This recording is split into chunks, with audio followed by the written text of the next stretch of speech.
Power ISO súbory s koncovkou ISO a ako napalovať cez tento program hry, hudbu alebo filmy na CDčko. Takže v prvom rade si stiahneme Power ISO na www.poweriso.com/download. Vyberieme si verziu Power ISO podľa vašho operačného systému. Klikneme na verziu, začne sa vám automatické sťahovanie, dáte inštalovať. Po nainštalovaní otvoríte Power ISO. Je to vlastne program, ktorý vytvára virtuálne jednotky vo vašom počítači. Čo teraz, keď máte otvorené Power ISO? Kliknete na pripojiť, dáte nastaviť počet jednotiek. Jednotky sa určujú podľa toho, koľko máte vystiahnutých súborov v ISO formáte. To znamená, že príklad, ja mám Mafiu 2 stiahnutú a mám tu 2 disky. To znamená, že si sem nastavím 2 počty jednotiek. To máte to isté, ako keď si kúpite v obchode hru a s 2 CDčkami, tak musíte nainštalovať najskôr prvé CDčko a potom druhé CDčko, tak to máte to isté. Keby tam dáte iba jeden počet jednotky, tak by vám tú druhú nezobralo a mali by ste to neúplné a asi by vám hru ani vôbec, alebo program nespustilo. No, takže vyberieme nastaviť počet jednotiek, ja mám jednu. A potom kliknete na pripojiť obraz k jednotke E. To znamená, keď na to kliknete, tak vám pravdepodobne vyjde kolónka, že si máte reštartovať počítač. Samozrejme si ho reštartujete. Po reštartovaní znova otvoríte Power ISO, dáte pripojiť a dáte pripojiť obraz k jednotke E. Tu si vyberieme tie disky. Samozrejme, vy tam budete mať pripojiť obraz k jednotke E, k jednotke F. Dáte si k jednotke E prvý disk a ďalší disk tam bude jednotka F, dajme tomu.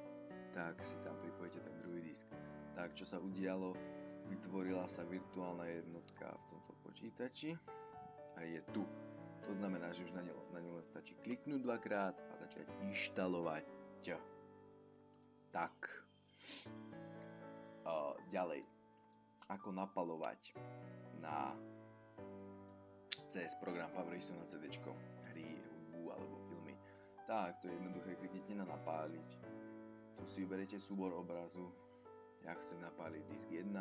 Nezabudnite strčiť CDčko čisté do počítača, pretože vám to nenapáli nikde. A kliknete na disk 1. Alebo vy si vyberiete ten váš program, ktorý chcete napáliť, alebo hudbu, alebo film. Ďalej vyberiete napalovacú jednotku. A samozrejme, teda väčšina počítačov má len jednu. Takže si vyberieme tú, do ktorej máme to CDčko. Rýchlosť napalovania si môžete nastaviť maximálna, samozrejme. Môžete si dať overiť zapísané dáta, uzavrieť disk. To znamená, že keď vy tam niečo už napálite, tak už nebudete môcť napalovať ďalej na ten disk, proste vám ho uzavrie. Tu máte rozšírené nastavenia a kliknete už len na napáliť a začne vám napalovať na to vaše CDčko, ten váš potrebný program, ktorý chcete napáliť, alebo hru.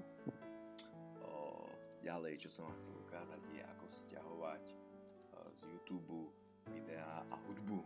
Takže otvoríme si stránku clipconverter.cc. Vyberieme si na YouTube hudbu alebo video, ktoré si chceme stiahnuť. Okopírujeme link jednoducho, Ctrl+V, vložíme ho, dáme pokračovať, skonvertuje sa nám, vyberieme si kvalitu. Samozrejme, kvalita sa tu nedá nastaviť, že na Full HD, keď na YouTube máte maximálnu kvalitu 480 pixelov toho videa, ale môžete si vybrať menšiu kvalitu. Čím menšia kvalita, tým menej megabajtov, tu je to aj popísané. Tu si dáme názov, ak chceme nejaký, a vyberieme si formát toho videa alebo tej hudby, ktorý si chceme stiahnuť. Takže ak je to video, tak si dáme AVI a bude nám prehrávať aj video, aj hudbu. A ak chcete len čisto do MP3 počúvať hudbu alebo v mobile, tak klikneme na MP3 klikneme na štart a tu už klikneme len na download a to je všetko. Začne vám stiahovať tú vašu hudbu alebo to vaše video. Tak, to je všetko. Ďakujem za pozornosť. Dúfam, že som vám pomohol a ahoj.